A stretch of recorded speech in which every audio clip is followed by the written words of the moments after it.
which is this one. Pasok mo yung dalawang variables to be correlated. Pipiliin natin si Pearson kasi si Pearson is input. That's an input to regression analysis. Si Pearson, if in case hindi ka sure hypothesis mo whether it's positive correlation or negative correlation, just click hypothesis is correlated. Tapos, if in case you want to report the significance or show the p-value, you check the report significance. Pero in usual studies, you don't report the p-values, so you unreport it, but rather report the flag significant correlation, which means that asterisk yung basis natin in determining whether it's significant or not significant. And then click correlation matrix, because that's where we can confirm for the possible that's where we can actually see the possible relationship in a scatter plot. This is one is a scatter plot. We can also display the statistics here if you want to. This particular format is evident in most data science papers. Pero kung pero if in case gusto ka na correlation plot lang, correlation plot sa tayo. So with that, this would be your output. Ito siya na finding, or ito siya na analysis. If in case you want to copy or save the results, you would go to the results and then click the drop down button here. Monitor.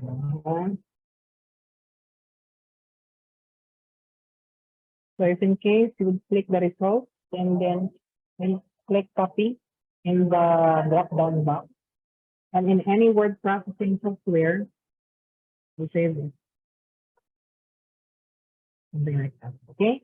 So don't forget to save this one as @_1.2.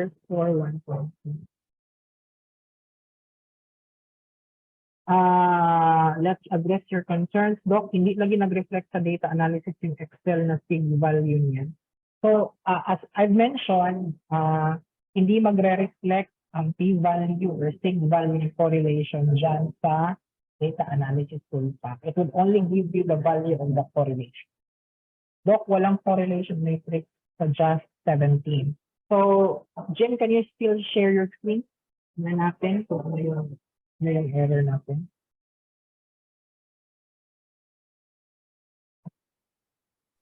Doc, naka-open na, Doc. That's good. Asa nakasunod? Okay. Uy, bakit wala kang...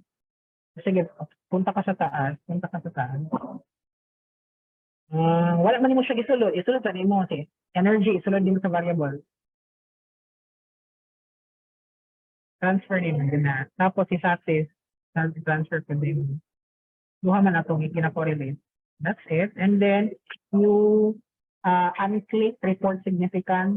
Kasi ang report significance, pang stat lagi na siya. Hindi pa stat. Flag significant correlations lang sa. Flag significant correlation. Nasa baba. Nasa baba lang ng report significance. Yan. Tapos, scatter plot. Nasa baba, pinakababa yung scatter plot. Yan. Mas maganda dito na feature kasi meron kang heat map, kaya i-click heat map. Heat map nasa baba. In case you don't want the correlation cut sa heat map sa baba, you can look at the output ng heat map. Now, isang heat map lang yan kasi isang variable lang kino-correlate natin sa dependent variable. Pero if in case marami kang independent variable na i-correlate sa dependent variable, doon mo makikita at ma-appreciate ang heat map. So heat map is good if in case you have multiple variables being correlated. But for this activity, you only click scatter plot. I-unclick mo na si heat map. And that would be your activity 1 point. Okay, so make sure lang na ang ating data, ang ating analysis is magkatugma sa ginawa ko kanina, and it will serve as your activity. Now, bakit po yung mga values tayo ng descriptive sa taas, baka nag-click ka ng descriptive sa taas mo when you did your, so the X mo yan, you can actually eliminate that by clicking X. The gray X button ng descriptive statistics, you can actually X that. You need to close that. And then you close that so that mawala din yan. And then you go to the results section. Yung results na nasa taas. Not that one. Yung nasa taas ng output mo. Yan, you go to results, click that, tapos copy. And then you paste that in Microsoft Word and save that as app_120. For the rest, nasusundan ko na sabuot natin yung ating activities. To make sure na na-transfer mo from left box to right box ng atin. So, sige ulit, Ma'am Christine, you may start the computation by clicking the button, the first button on the left, yung triple stripe, or yung stripe button. Hindi na ko makita ang inyong screen, Christine, kaya layo kaayo ang inyong layo kaayo ang inyong screen. So, left po, nasa left. Punta po kayo sa left. Pinaka-left po. Yan, click that. That's the main menu. And then open. Open po. Click open. Nasa taas. And then computer. Tapos browse. Kanang hindi na siya makita og sakto. So hanapin mo na yung ating yung file mo na Excel file na dataset. So as I've mentioned, you need to convert your Excel file into a CSV.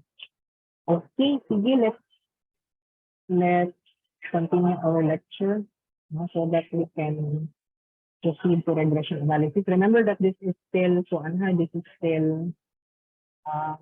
correlation analysis as we input to regression analysis. Okay.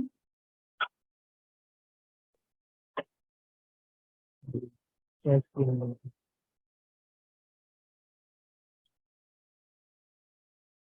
Okay, so as I mentioned kanina, correlation is the input to regression. So may magtatanong usually sa atin na sa mga master's students ko. Master, is it possible na magsisignificant ang regression kahit hindi significant yung correlation? Ano kaya yung answer natin? Is it possible that we can have a significant regression with a non-significant correlation? Julian?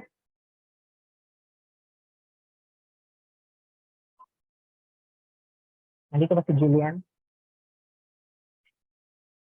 Sorry, Doc. Yes po, Doc. You hear me, Doc? So, is it possible that we can establish a significant regression if in case non-significant ang ating correlation?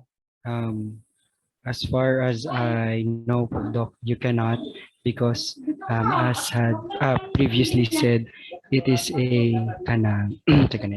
preliminary or prerequisite before you can have a regression. So, dapat significant ilang relationship before ka makapredict sa since regression is about forecasting or predicting the value of the set. So, the relationship should be significant po, Doc. Okay, thank you. So that's correct. No? That means that it is a futile attempt if in case you would do a regression analysis, if in case your relationship is not significant in the first place. That means that it would not be plausible if in case you would square a non-significant R, the value would further diminish into a non-significant beta coefficient. Kasi if in case, let's say that the value is 0.25, but has a p-value that is greater than 0.05, which is supposedly our benchmark for significance of the p. Now, if in case you square 0.25, which is a non-significant R value, it would give you 0.0625, which means that an increase of your x by 1 increases your y by 0.0625. So napaka-negligible. This is basically, kung ino-multiply mo siya 100, it's 6.25. In every 100% increase, the corresponding increase of your Y is 6.25%. So it's negligible, hence it's not significant. So you need to have a significant correlation analysis before you can proceed to regression analysis. Because doing so would give you the same non-significant regression if in case your correlation is non-significant. So ito yung instructions natin kanina for the use of our Excel approach for simple linear regression. Now, ito yung instruction natin for the simple linear regression in Excel. Now, we have established that there is a significant relationship between your X and Y, although the correlation value in our first activity has no p-value, but then we were able to establish the p-value in activity 1.2, which is your just approach. Now, what we're going to do now is we're going to use the same data set here. We're going to create activity 2.1, which is computing for simple linear regression in Excel. So what we need to do is to paste our data and follow this particular command in here. Now, the command is very easy because we're still going to use the data analysis tool up here. And then you need to select regression. Click OK. Now, you need to input the X and the Y range individually here. Or you need to input the array here. So our Y here is your satisfaction. So what we need to do is click this particular blank line so that we can start highlighting.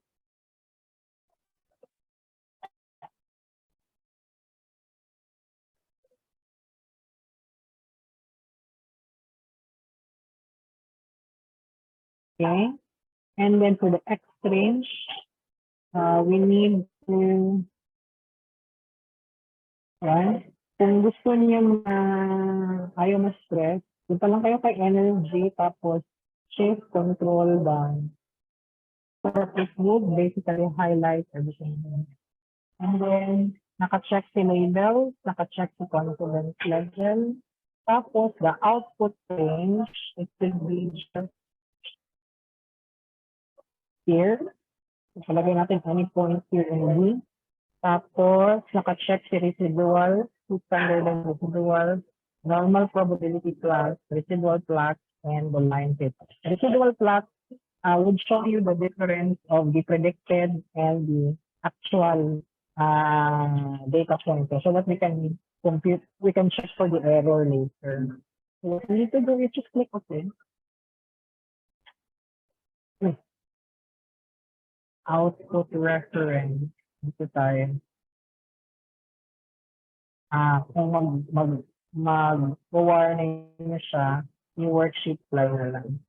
Ay, sorry. X-range pala natin. Wrong. Ating X-range. Energy, shift control, ganyan. Tapos output range natin, any point in B. Dapat tingnan niyo yung ating X na range kung nagmamatch ka na 342, 342, 1, at 1. Now, it includes yung label sa highlighting, but you need to check the label there so that your software will detect that you have included the label. Okay, and that the second column, that the second row will be the start of the data. Otherwise, if you uncheck this, it will include the label as a data, which is not. In this case, since I included it in the highlighting, I will check the label. And I'll click OK. And it will give you this particular summary output or summary statistic. You can see here that the multiple R is equivalent to the correlation value that we have. Multiple R is basically the correlation of all of the variables in the estimation procedure. And since we have only energy as our independent variable, the correlation value that here in the original this one is the same as the correlation value here in multiple R. However, if in case marami tayong variables entered in this regression analysis, the value of multiple R would be the common correlation of all variables being estimated in the regression procedure. The R square here is basically squaring the value of your R. I'm not so sure if that's the same case here. Correlation value is that times that. Yes. So the R square here is squaring the correlation value that you have here in our multiple R or the Pearson correlation. It will give you this one is the coefficient of determination. Isang input range lang makita. We have for regression we have isang input range, isang output range. Okay, so we have also the adjusted R square, and we have the standard error of the estimate, and the number of observations is 341. So, ano ang ibig sabihin ng R square and adjusted R square? What would be the difference? Or when would we use an R square and an adjusted R square? We'll ask here, Dexter. When would we use Sir? R square and adjusted R? When would we use an R square and adjusted R square? When we use R squared, mandinig ako, sir. Yeah, you can hear you. So we use R squared when we have two variables that interrelated to each other. Well, when we have we can use the adjusted R square when we have multiple variables. More than one X variable.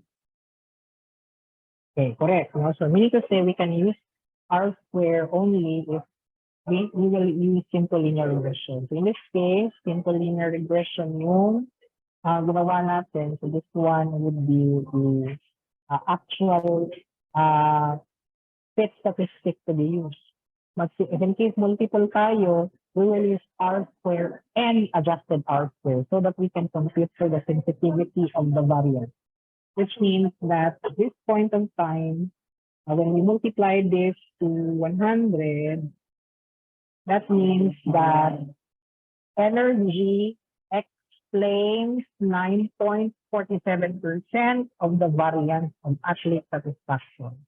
Meaning to say, so, anong ibig sabihin ng variance per JV? So, that means na ito variance of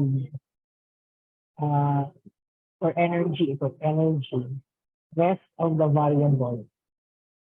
So that means ang rest of the variable is talagay natin this one is energy, the variance, and 100 minus. Kung i-plot mo siya into a pie chart, I click insert, tapos pie chart. That means, kunin ko nito. Tapos, dito ko siya lang nito.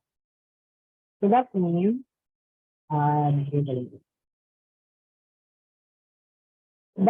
that ang energy daw, ang athletic mental energy daw ng mga athletes only explain this specific variance, this color blue. While the rest, which is 90% or 90.53%, is explained by other variables that we did not include in the study. So in order for you to perfectly illustrate or to understand what R square or adjusted R square looks like, it's like identifying kung gaano kalaki ang slice ng isang variable in a pie. So the orange one is the unaccounted variance. We can see here that energy, athletic mental energy, only explains 9.47% of the variance of the entire cake, which is athletic satisfaction. Okay? Now, remember that you can only use adjusted R square for this particular coefficient if in case you have more than one the independent variable to explain your dependent variable. So, ano yung mga na-produce natin dito na mga output? We have here the regression statistics. This one basically tells you on the possible fit or the possible variance of or the possible multiple correlation that exists between the variables that you have entered into the equation and the possible error, the value of the error that is within that. So that we have here standard error, which is 0.647. So as much as possible, the smaller the value, the better is your regression model. Now, we have here ANOVA table. Let's ask Jonathan, ano yung difference ng ANOVA table sa regression sa usual one-way analysis of variance? Kasi minsan may ANOVA yung dalawa eh. Ano kaya yung difference silang dalawa? Yes, the ANOVA for regression shows if our model or the regression function is significant.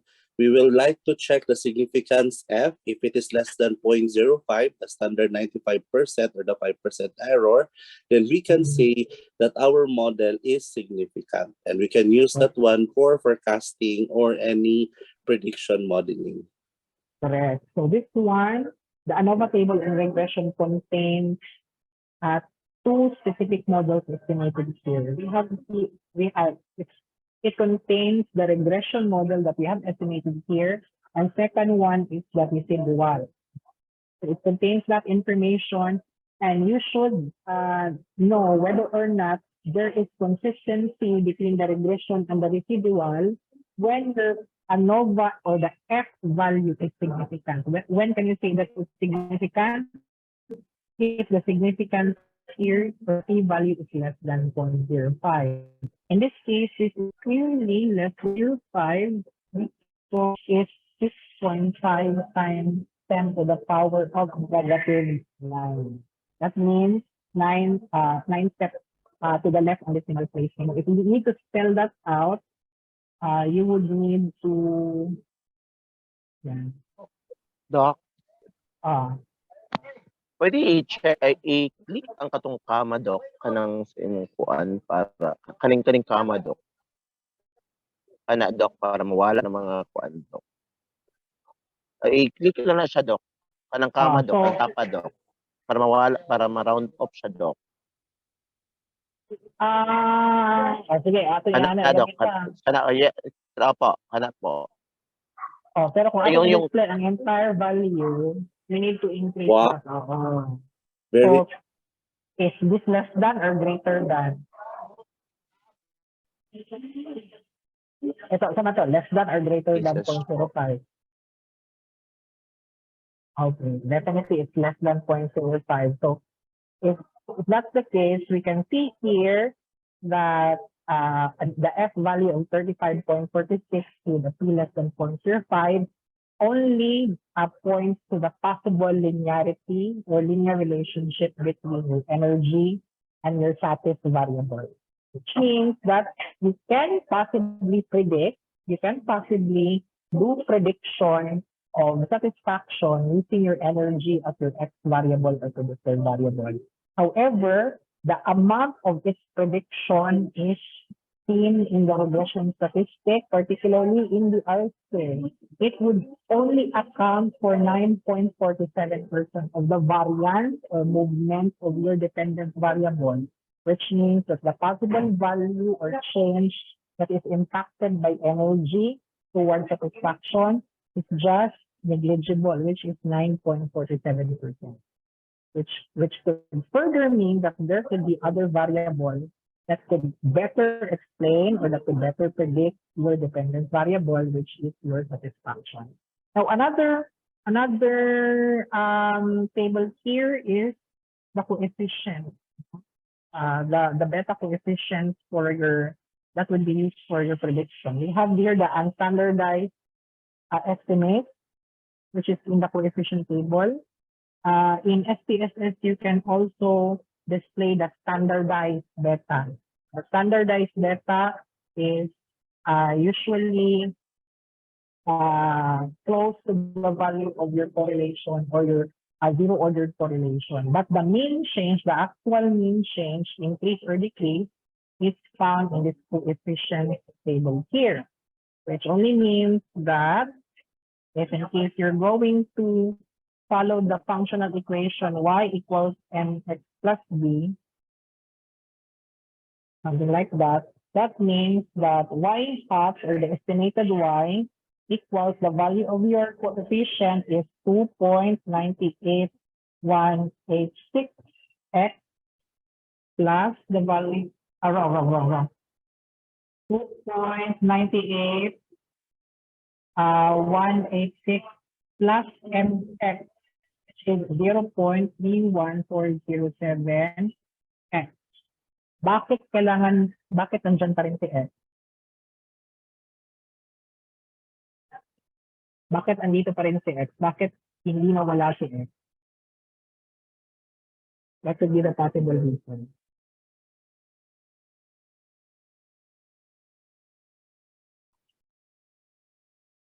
Si x, kasi hindi naman, cross-sectional data naman kasi ito na hindi ito time series data. But correct yun sabi mo kanina. If in case I would be asking, if in case we will be using a time series data, the x here is the value that we assume for a specific time. However, in a cross-sectional data, this one represents an assumed value of a specific instance in a cross-section. So for example, gagawin natin, what if the value of your x in a scale of 1 to 5 is 4? What then would be the value of your y? What if the value of your athletic mental energy is 3.75? What would be the corresponding or the predicted value of your satisfaction? So x there is variable, which means that it can take any value that you assume in the prediction process. So what if, ang tao na to paggamit ang prediction, what if ang value is 3.75?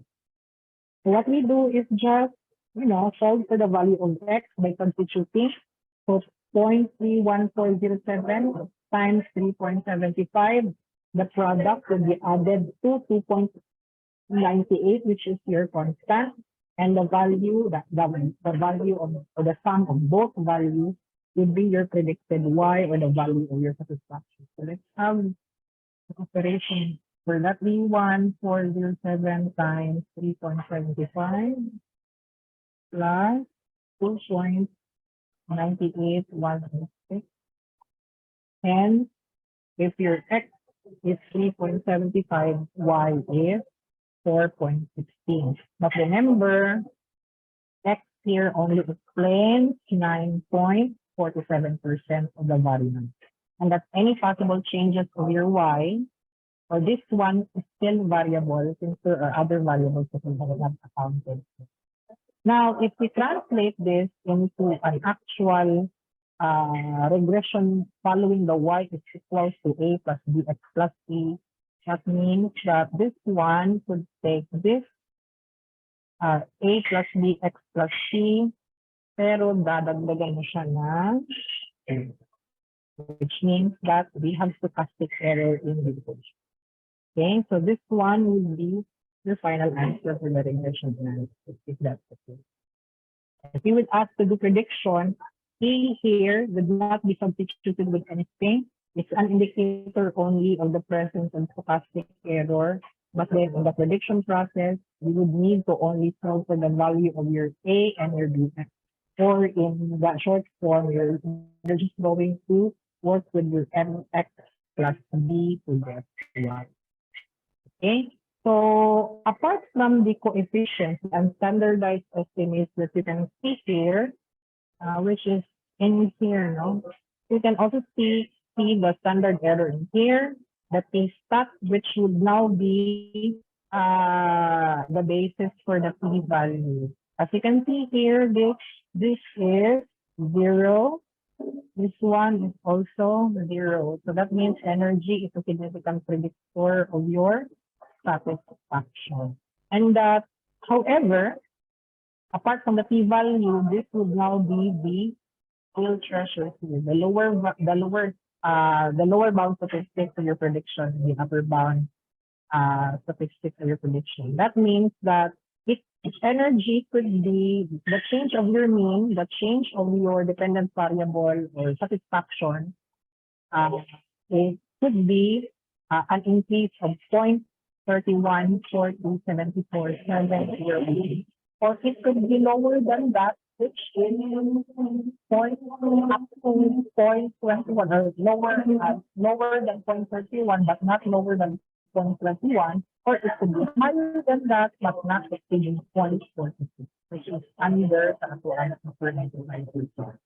Meaning to say, this one is a value that is within the range of 0.21 and 0.46. So, ang prediction mo should not just be those here, but also so that meron kang best case scenario, meron kang worst case scenario. So this one is the kind of approach that we need in prediction, especially when we did a time series forecasting for some COVID-19 cases. Now we cannot really detect, or we cannot really accurately project for the number of COVID forecasts.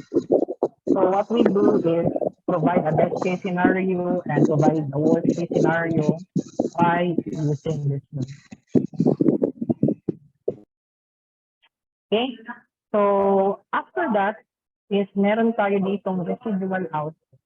The residual output will give you the observation number, itong respondent number na nandito, which is basically your ID here, or yung ilang respondent ito, yung kanyang prediction satisfaction, at saka yung kanyang, ito yung prediction satisfaction niya. Yung predicted satisfaction is the value that is predicted based on the regression model that you run. You compare that with the actual value which is here. So, paano ka siya ka-compare? I'll show you an illustration. So, this is static. Tapos, yung ating prediction, nandito, predicted static. So I'll paste it also here. And then we will try to compute the difference.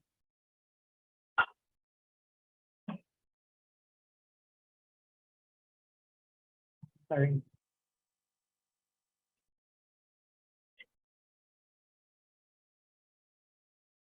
Okay, so let's check if in case the difference matches, the difference that we have computed matches with the residual value here.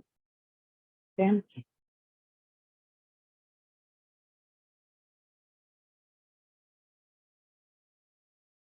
So are they the same? Do you think they're the same or not? Okay. It's basically the same, you know. So the difference is computed by subtracting predicted satisfaction, the predicted value from the actual value or the raw data. This one is the predicted value based on the regression analysis. This one is the linearity that was found in the trend line kanina. Now, nakikita nyo dito na ang difference niya at saka yung residuals niya is parehas lang, which means that the difference between the two is basically the residual. Now, when you look at this, the value based on the relationship of the two variables, the value of your satisfaction based on the raw data is 4.04, but then the predicted satisfaction rate is 4.42. So yung difference niya dito is 0.38. Dito naman, ang actual value is 4.56, kaya ang predicted satisfaction is 3.91. Ito is napakalaki. So this one is a little bit different. So medyo ito, malaking error ito. This one is negative 0.08, which points to the difference of 4.04 versus 4.12. So hindi masyadong malayo, that means it's almost consistent. This is nearly predicted accurately. But this one is 3.55 versus 4.18. Medyo malayo siya. 0.63 ang kanyang difference. So, diyan mo makikita na ang isang specific observation is mapipredict mo kung ano ang kanyang predicted behavior versus the actual behavior na based on the regression model that we have estimated a while ago. So yung ating residual, tingnan natin ang sum of those residual. Makikita mo ang sum of those residuals in the information available here. It's 10,60396 times 10 to the power of -14. So medyo close to zero na siya. So ang ating catch is kailangan as much as possible mababa yung difference, mababa yung value ng ating sum of mababa ang value ng ating sum of squared error, so that we can actually say that the prediction that we have is having that precision quality that we expect. Kapag napakalaki ng kanyang error rate, that means that your prediction is a little bit unreliable to begin. However, the prediction that we have here is only with respect to one variable that we entered into the equation and not the actual variable that were unfactored in our regression. Ang value niyan is around 90.5%. We were not able to account it because isang variable ang ating naran sa regression. We have here a question. We try to block, pero ang sabi niya, input range contains non-numeric data. So you need to click the label. So that's what, hindi siya run kasi hindi mo check yung label. Kailangan mo i-check yung label if you included the labels in the highlighting part. Okay, so ang atin namang procedure is andito naman siya, no? So as I mentioned, once you input the ranges of your X and Y variables, when you include the label or the name of the variable, you need to click labels here. Nandito. You need to check this one. If in case hindi mo na siya in-include, you don't need to check these labels. Pakikitaan ko kayo kung ano ang magiging error niyan, ano ang repercussion in case hindi mo na-check or na-check mo yung label. So what we need to do is we would repeat the regression process in the data analysis in the data tab. Tapos hanapin natin si data analysis. Still regression. Tapos naka-highlight na yan automatic, no? Ngayon, ang ginawa mo, hindi mo check yung label. So that means na-highlight mo yung name, tapos hindi naka-check ang label. So i-click mo OK, then it would one input range contains numeric data, which is your label. Okay? So in order for you to solve it, you click labels and then you click. Pero magawa na siya ngayon because meron ka ng output. So if in case you would proceed, everything would be lost here. It would give you another output. So if in case you do that, it would remove my markings or my plots, my notes, and then it would give me this one. So can I go back to here it was before? Check ko. Hindi ko na siya mauulit kasi na-overwrite. So basically, it will give you the same information here. Kanina. Now, it will also give you the same plot based on how you set them. Now, the plot here, this one is your plot for the predicted versus the actual. So yung predicted natin follows this particular line, this particular trend line, which is increasing, or parang this particular straight line, which is expected, no, for a regression, since we are looking for the best fit linear plot, or the line that best fits the relationship. The blue one there are the actual values of your data set. As you can see here, if in case we're talking here of the residual, that means it would be the difference of this particular point with its corresponding point here. So that's the residual here. Every value here, every specific blue dot here has a specific residual, and you need to sum the square of these errors, or you need to compute for the sum of the squared of these errors or difference, so that you can actually see the whether or not your regression analysis is reliable. So ang summary niya And nandito na siya sa which is 0.647.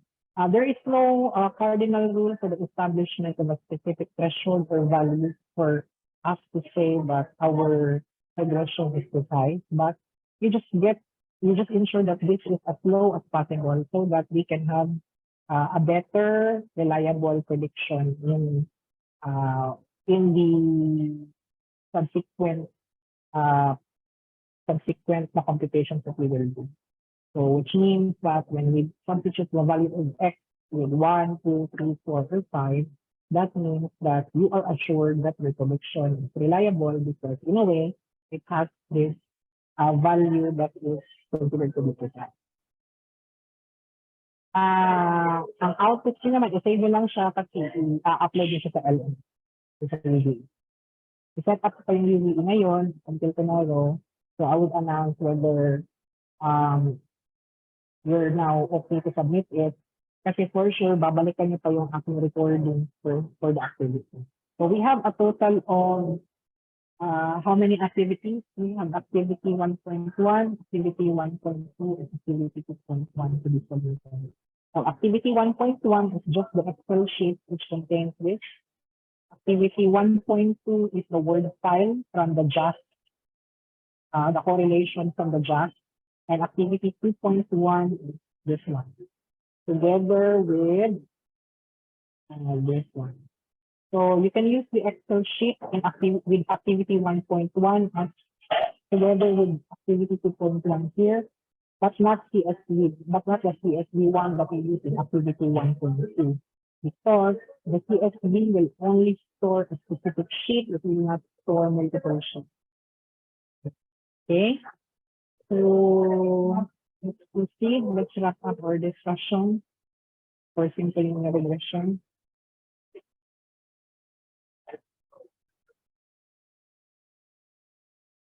Now, in simple linear regression, you always have to look for this. Take note, lumabas ito sa conference. So, lumabas ito sa conference na questions. What are the properties of a linear regression model, and explain each of these properties? Of course, you need to satisfy the assumption of linearity, which means that the variables that are being correlated are also poised to be estimated if in case we have linearity, or whether the x has a specific change to y. Second one is independent, which means that at a specific point, there is a possibility that these variables are independent or non-significant. Whether it's significant or non-significant, the literature will tell us that they could be related in a specific context, but they could not be related in another context. Whether it's highly correlated in childhood, it does not actually follow that it's of the same level of correlation with the Philippines, because the variable y could be affected by a much important variable x in our setting. So we also have the concept of homoscedasticity and of course normality. So of course, in normality, you need to compute whether or not normally distributed ang ating data set. And that would, an intensive discussion of this would be for next Saturday. So, for linearity, makikita mo dito, no, yung plot natin, yung regression at saka yung predicted. Yes?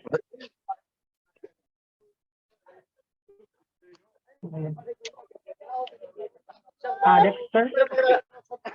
Yes, sir. Yes, do you have a concern? No, sir. Wala lang nawala mo yung signal kanina niya. Nagbalik ko. Okay. Understandable. Linearity is you can see here the predicted value of your y and the actual value of your y. Again, the difference of this particular B point with the pink point of the same x in the same x location is the residual. So the higher the difference, the bigger the error. So the closer the blue with the pink, the smaller the error of that observation. Okay, as you can, do you see any linearity in here? Joanne, can you see any linearity in that particular illustration?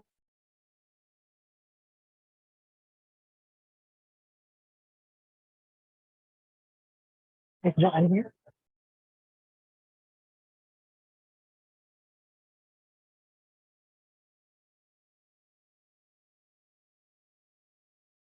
Si Ma'am Lucille na lang. Ma'am Lucille, makikita mo ba yung linearity ng dalawang variables mo dito? Square fit at saka ng residual. In a way, we cannot see the linearity in here, but we can see it here. Okay. However, the difference of that is seen here. So the higher the difference, the bigger the error. Now, in independence, errors must not correlate and trials must be independent. I mean to say that once your errors are correlated, then that violates the assumption of independence of your variables. And it could be sufficient proof that the regression should be not pushed through. So even if it's statistically significant, but then the independence is violated, then it would put your model into question. And trials must be independent, meaning to say that if in case we do replication, that means it would be of a separate number of observations and separate instances, and at a different replication, which means that it would not be in addition to the already existing data set. It should not be an augmentation, but rather it should be an independent data set so that we can establish for possible validity of your model, whether it's true for another group of sample or whether it's not the same. Nalo, but nothing.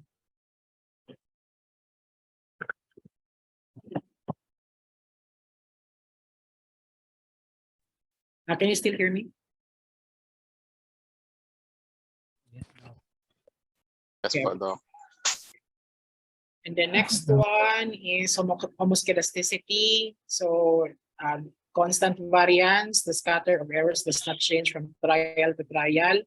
Meaning to say that if in case it's estimated to only have a variance of 9.47%, when you try to divide a data set into two and then run different regressions in the first half and the second half, it would give you almost roughly the same or almost near that specific value of your R square, given that you have randomly divided your partitions. In case you would replicate it, the replicate regression model or survey ka another 350 different sa katong imong survey nga 350 karon, it would give you closely the same, especially if they have the same characteristics or coming from the same sample. Now, according to the rule of homoscedasticity, it leads to misspecification of the uncertainty in the model, specifically with a forecast. Meaning to say, kailangan na your measurement would be just the same, your samples are taken from the same population and thus exhibiting the same characteristics so that there would be consistency of your specification procedure in both regression models that you would be doing. So imagine mo, ang imong regression rate is 9.5%, pero ang imong second replication, ang imong next replication is 28.6%. There could be something wrong in the conduct of the survey, either on the first or the second, for such difference of R square having the same variables and same questions administered. Okay, and then possible to underestimate the uncertainty. So meaning to say the prediction would only be good based on the variance that you have. So it would not be a perfect representation of reality because you only have included one variable in the prediction procedure. Okay. And then for next one, normality. So errors should be normally distributed. So there are specific tools and techniques in statistical softwares that we have that would determine whether or not meron tayong tinatawag ng normality ng yung error.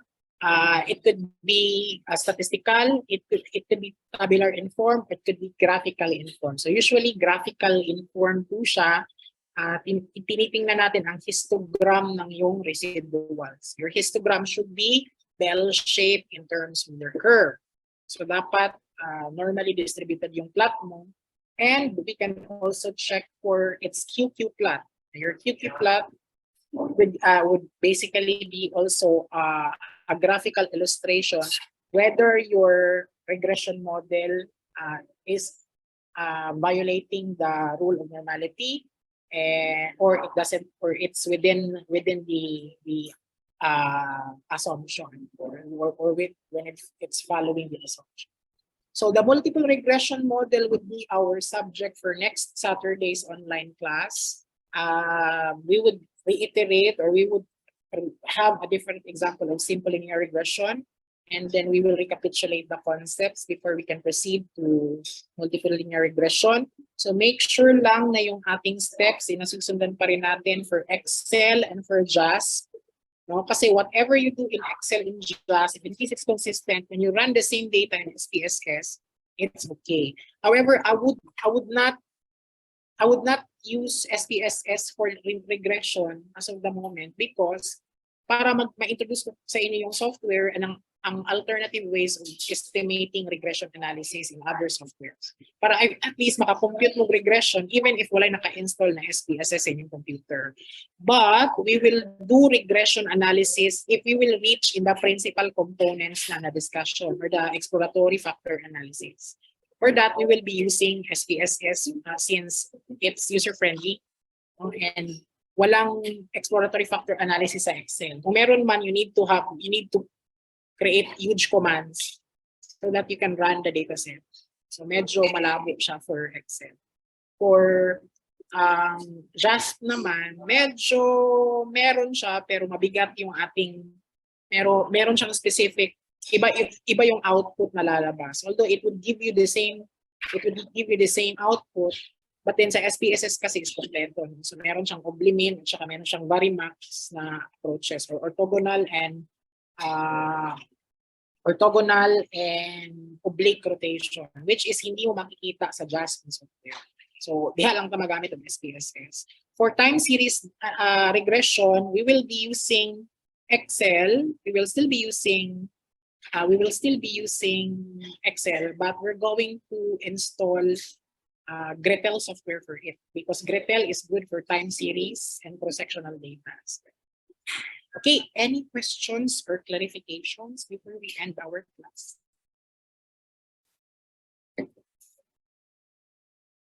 Any concerns? Meron pa tayong pwede itanong ngayon. Still have sufficient time to answer your questions.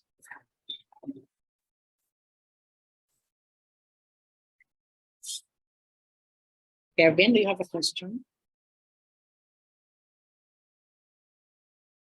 Hi, Doc. Good evening. To be honest, Doc, medyo nawala po ako. And siguro babalikan ko lang yung recording when it comes doon sa pag-run ng mga data and sa JAS. And I think may problem ako sa installation. Parang hindi compatible sa MacBook. Meron niyang, when you download the DMG man yata ang download no? So parang kailangan mo siyang i-drag somewhere here. Parang pupunta ka sa applications talaga. Meron sa applications ba yun sa settings mo? Tapos kailangan mo siyang i-drag in there. May instruction naman si website kung paano mo siya gawin.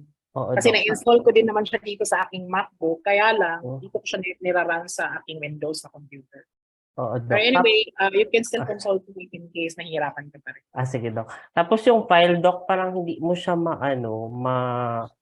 hindi siya maano sa JAS. Bakit hindi siya maano sa JAS? Hindi siya malagay sa JAS. Bakit hindi siya malagay sa JAS? Oo, ay yung yun yung problem ko din kanina. Even ko nag-install. Ang JAS kasi it would require a CSV file. So yung ni-raise kanina ni Dexter, you need to convert the Excel file into a CSV file by clicking Save As and then selecting CSV, delimited, so that it would be compatible to JAS. I don't know if bakit napakahirap for JAS to accept XLSX or XLS na file. Maybe because of its multiple sheets, no? Pero yun nga, no, ang mabuti is i-convert mo na lang siya by opening Excel and saving it as a CSV, delimited file. Got it, Doc. Thank you. Sige. How about D? How about, you have any concerns? Me, Doc. Sige. I understand, Christine. Sige, ano yung concern mo, Christine? Doc, wala gid ko ka-follow through. Basin saon lang ko. Ay, sorry. Ay, okay lang. So, sige, for the purpose of recapitulating everything, again, ang ating Excel here has a data analysis toolpath. So your Excel here has a data analysis toolpath. Question, sir, wala lagi makita na data analysis toolpath. So para hindi niyo siya makita, kung hindi mo siya makita, punta kayo dito sa file, tapos punta kayo kay options. And then from options, punta kayo kay add-ins. O sige, mag face-to-face kita, wala tayo problema, ani. Susunod, sorry lang yun kaayong wata ka face-to-face gahapon, kaya naglabad yun akong ulo. Pero sa sunod, mag face-to-face kita, magdala na yung pentel pen. So, add-ins. Tapos, piliin nyo lang dyan. For sure, hanapin nyo lang si analysis toolpath. Wag lang yung VBA. Analysis toolpath. Tapos, click go. Tapos, make sure naka-check sa analysis toolpath and then you click OK. So, if in case okay kayo, lalabas sa analysis toolpath, nandyan na yung ating correlation at saka regression. Correlation is here. Regression is here. Okay? For JASP software, I would encourage you to install the older version because it's just light in terms of memory space. Pero itong version na ito is not compatible with Mac. So if in case you want to install Mac, gagawin niyo is you install the one that's coming from the web page nila because that's where the DMG file is coming from. But if in case you want to install the latest for Windows, you can also download the Windows 32-bit or 64-bit. But I would encourage that for starters, you would install this particular version, which is coming from the site that I have given to you kanina. Which is, kailangan tiny.com ito hindi ko pa. HTTPS, /tiny or yeah. Okay, so you can download the software from there. Now, as to the software, as to JASP, you need to ensure na naka-CSV file yung ating data. So, for example, naka-Excel yung data natin dito, you would just save this in file. Tapos, save as. Tapos, browse. Or kahit pumili ka ng ibang folder, tapos make sure lang sa save as type, nakapili lang kayo kay CSV, delimited. And then, save that. And then, kapag na-save nyo na yan, that's the time na pwede na kayong mag-export ng dataset na yan dito. So, exporting here is very straightforward. Just click File, Open, tapos Computer. Hanapin nyo sa mismong computer ninyo kung saan nakalagay. Kung nasa Documents, click nyo si Documents. Kung nasa Downloads, click sa Downloads. Pero ako, kung nasa-save ko siya in a specific folder, I'll click Browse. Make sure na naka-CSV siya. So, ang CSV lang ang babasahin niya. It can actually read sub-file or SPSS file, but it would be messy. So, CSV lang so that automatically it would be detected. And then you click Open so that it would be exported, something like that. Okay? Kapag naman mag-i-install kayo ng older version ng JASP, hindi nyo siya kailangan i-install, i-download nyo lang siya sa ganyang sa link, tapos i-transfer nyo lang yung blue icon within that folder, the jasp.exe, send to desktop nyo lang siya, and then automatically you can use it. So I have introduced this software to many of my students in the PhD and even in the masters, and they liked it and they appreciated it, especially nung nasa dissertation or thesis writing kasi. Because it's really easy to use, it's very straightforward, and it's a freeware, which means that you can use it without any penalty for as long as it's not for commercial use. Okay, the good thing about JAS is it can also hold a lot of observations. So we have used this for 285,000 observations of a bank hacking incident in Mexico. We have used that for the final examination, and JAS is really good. Kung SPSS kasi medyo kumakain siya ng malaking portion ng random access memory ng computer. So, medyo okay ako kay JAS. Okay? So if in case lang na meron kayong concerns, you can individually PM me so that I can direct you to the error. Ang gagawin nyo lang is make sure na sagutan ninyo ang using the same dataset. You just run the necessary activity for activity 1.1, 1.2, and 2.0. Sige, may concerns pa po ba tayo? Doc, good Yes. evening po. Clarification lang po doon sa mga outputs na isasubmit namin. Ang 1.1, Doc, ano nga po ulit yun, Doc? Yung Excel, yung correlation natin using the Correl function or the correlation analysis in data analysis toolpath. Sa Excel po. O sa Excel. Now, yung activity 1.1 mo na naka-Excel, pwede kang gumawa ng panibagong sheet for your activity 2.1, which is your regression in Excel. So, tatlong activity, pero yung dalawang activity nasa isang file, different sheets lang siya. Kagaya nito, this one. As you can see here, and I'm sorry, as you can see here, asa na ba yun? This one contains activity 1.1, which is that one, and activity 2.1, which is your regression analysis. For your second file, which is activity 1.2, that's the Word version. That's the output that you will be getting from JAS, which is this one. You can save that from your correlation attempt. So kapag natapos mo yung correlation, pati yung correlation plot, copy mo lang ito, tsaka i-paste mo. Now, for Word, for this Word file, either you can submit this as a PDF form or a Word file. Make sure lang na wag kayong magpasahan ng output. No? I would trust you that you would run the data and you would not ask the sample from others so that matuto kayo sa statistics talaga.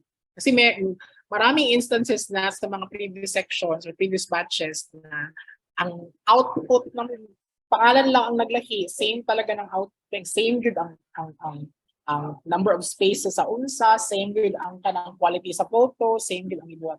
So I would trust that you would run the analysis yourself and that you would submit it based on whether matapos yun. I will give you 1 week naman to do it. Wala naman tayong problem. Noted, Doc. Thank you po. Sige. So, pwede dalawa yung file natin ha. Yung isang file natin na Excel containing 2 activities and the other one is a Word or a PDF file of the JAS output, which is activity 1.2. How about Ma'am Orfa? Ma'am Orfa, may concern po tayo or question tayo? Wala po, Doc. Thank you. Please. How about the person from Cebu, the gentleman from Cebu, Mr. Sumabat? Do you have any question or clarification? Hindi tayo nakita kahapon. So far, Doc, wala naman akong question, Doc. Thank you sa learnings for today. Okay, so next week, ang dataset na gagamitin natin is related to environment and related to nursing. Kasi this one is related to PE. So iba naman ang gagamitin natin dataset para lang may context tayo sa ating mga gagamitin. Okay? So next week also, I will be teaching you how to interpret regression analysis in 2 different approaches. The statistical approach or the APA approach or the journal article approach. Kailangan statistical yung interpretation. And the second one is the data science approach, which is used for journals related to data science. Yung isa is related to social science, yung isa is related to data science.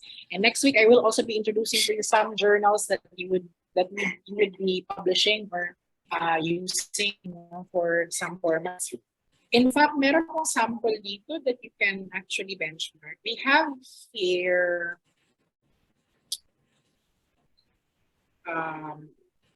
for business, kung if in case related sa business or management yung sa inyo, you can actually select the RIBER or the Review of Integrated Business and Economics Research. So this is free, no? The template is actually here. I would forward to you the site or the sample. If in case you would have the data science version,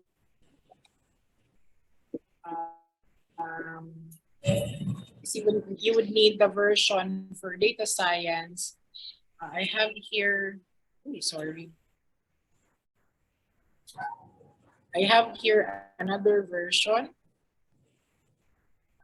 which is Lilang Klasa, iJet. So I would also give you this one. So either of the two is a good journal that we can use as a benchmark or form for the publication that we would be doing. But don't worry about it because I will walk you through sa format nila if in case hindi pa kayo familiar. So gawin nyo lang is basahin nyo lang yung mga sample studies nila para may idea kayo kung paano gagawin. Okay? If in case, before we leave, can I request everyone to open their camera for our usual tutorial documentation?